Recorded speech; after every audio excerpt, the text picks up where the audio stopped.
Hello বন্ধুরা, সব কেমন আছো? আশা করি তোমরা সবাই খুব ভালো আছো।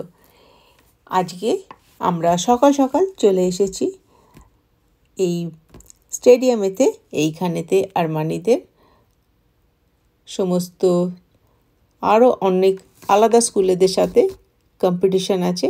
সেইখানে আরমানি আজকে 800 রান করবে আর 400 রিলে কম্পিটিশান এতে পার্টিসিপেট করছে। তো তাই সকাল সকাল কাজ টাজ বেশি কিছুই করতে পারিনি, কিন্তু এসে এখন বসে আছি। বেশ সুন্দর ওয়েদার, বসে থাকতে ভালোই লাগছে। ঘরে থাকলে তো অনেক কিছু কাজ করতে হয়, তো এখানে বসে বেশ আনন্দই করছি। আর এইখানেতে খুবই কমন জিনিস, বাচ্চারা যখন গ্রোয়িং আপ করে এই ধরনের প্যারেন্টসরা বাচ্চাদেরকে এক জায়গা থেকে আরেক জায়গায় নিয়ে যায়। মানে এই ধরনের খেলা বলো বা ডান্স কম্পিটিশন বা যে সমস্ত যেখানে বাচ্চারা ইন্টারেস্টেড সেই ধরনেরতে বাচ্চারা নিয়ে যায়। আর আরেকটা কথা আমি দেখছি যে দেখো আমাদের এখানেতে এখন খালি আমাদের এখানে না, সব জায়গাতে সবার লাইফ প্রচণ্ড ফাস্ট। আর এই ধরনের যখন কিছু সময় পাওয়া যায়। We thank you for the vitality and vigor of these young people are blessed with. May we be worthy hosts for our guests. We ask this through Christ, in Christ our Lord. Amen. St. Francis, pray for us. At this time, I ask everyone to remain standing as we honor America with the playing of our national anthem.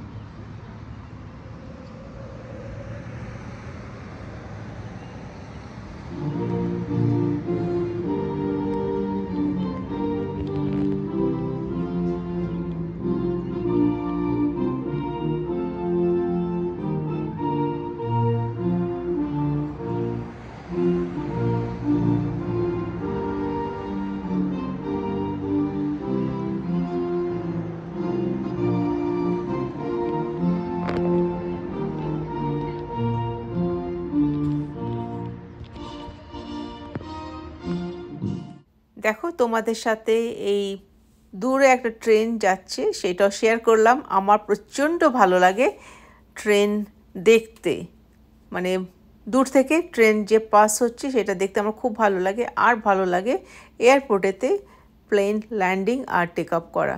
তোমাদের মধ্যে কার এরকম ভালো লাগে কমেন্টসে বলো তো।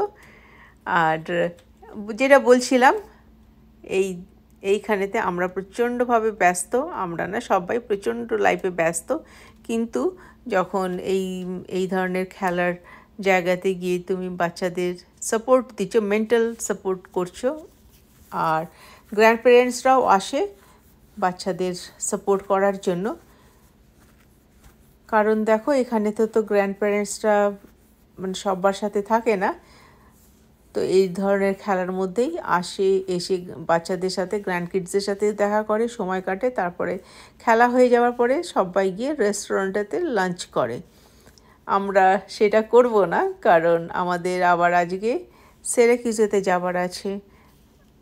তো তাই জন্য আমরা জাস্ট ওয়েটই করছি, আর মানে যখন খেলা শেষ হয়ে যাবে তখনই যাব।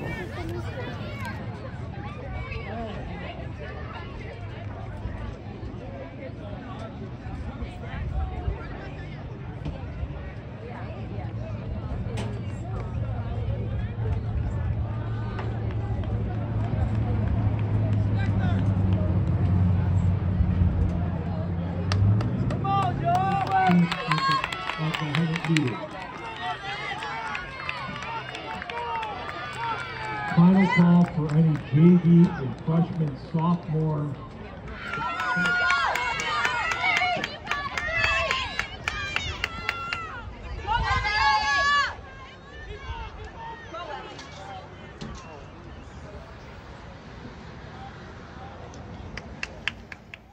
এখন খেলাতে একটু ব্রেক দিয়েছে, তাই জন্য পার্টিসিপেন্টসরা একটু ঘোরাঘুরি করছে।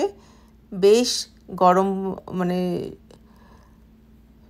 গরম লাগছিল, আর তার সাথে সাথে আমার খুব জল তেষ্টাও পেয়ে গেছিলো। সাথে করে জল আনিনি, কারণ অনেক সময় কি হয় জানি না যে স্টেডিয়ামের ভেতরেতে বাইরে থেকে জল লিকুইড নিয়ে যেতে দেবে কি দেবে না। তারপরে ভাবলাম হয়তো এখানে কোনো মানে ড্রিঙ্কস কেনা যাবে, কিন্তু আমি সেরকম না কিছু দেখলাম না। হ্যাঁ ছিল, ড্রিঙ্কস ছিল, কিন্তু যারা পার্টিসিপেন্টসদের জন্য আর হয়তো টিচাররা বা ইয়েরা আছে কোচদের জন্য হয়তো সাপ্লাই করছিল, আমার কাছে ছিল না। আর আমার ঠিক মানে গাড়িটা আমরা বেশ দূরেই রেখেছিলাম, আবার এখান থেকে স্টেডিয়াম থেকে বেরিয়ে গাড়িটা নিয়ে এপাশ ওপাশ যাওয়ার মানে আমি করিনি। কিন্তু নেক্সট টাইম এতে ডেফিনেটলি আমি সাথে করে অন্তত অল্প জল রাখলে সুবিধেই হয়।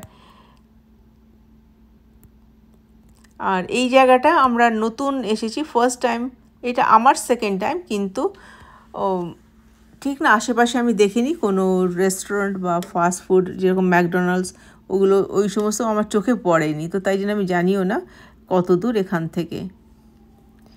আর দেখো এখন আবার এটা নিচ্ছি, বাইরে বেশ ক্লাউড, মানে এখন না একটুখানি রোদের তাপটা কম হয়ে গেছে, কারণ সূর্যকে বেশ মেঘ দিয়ে ঢেকে দিয়েছে। খুব সুন্দর লাগছিল দেখতে, কিন্তু মনেও হচ্ছিল যে কোনো সময় হয়তো বৃষ্টিও শুরু হতে পারে, কিন্তু বৃষ্টি হয়নি।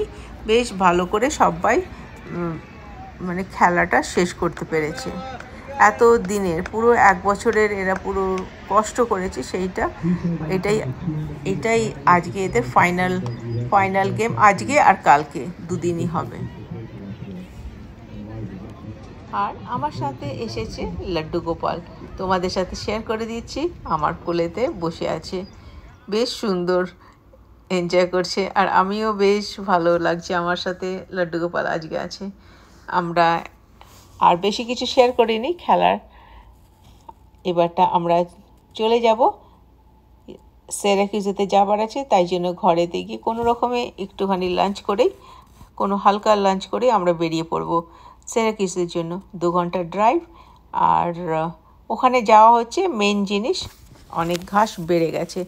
ইউজুয়ালি 2 সপ্তাহ অন্তর অন্তর আমরা যাই, আর যদি কাউকে যদি পাই তাহলে ভালোই হয়, কিন্তু এখনও পর্যন্ত লাস্ট ইয়ার আর এই বছর আমরা এখনও না কাউকে পাইনি সেই রকম যে আমাদের বিহ্যাপেতে ঘাস কেটে দেবে, মানে পয়সা দেবো ডেফিনেটলি। লাস্ট ইয়ারতে রেনের হাজব্যান্ড জন আমাদের হেল্প করেছিল, কিন্তু প্রত্যেকবার তো বলা উচিত না, সম্ভবও না।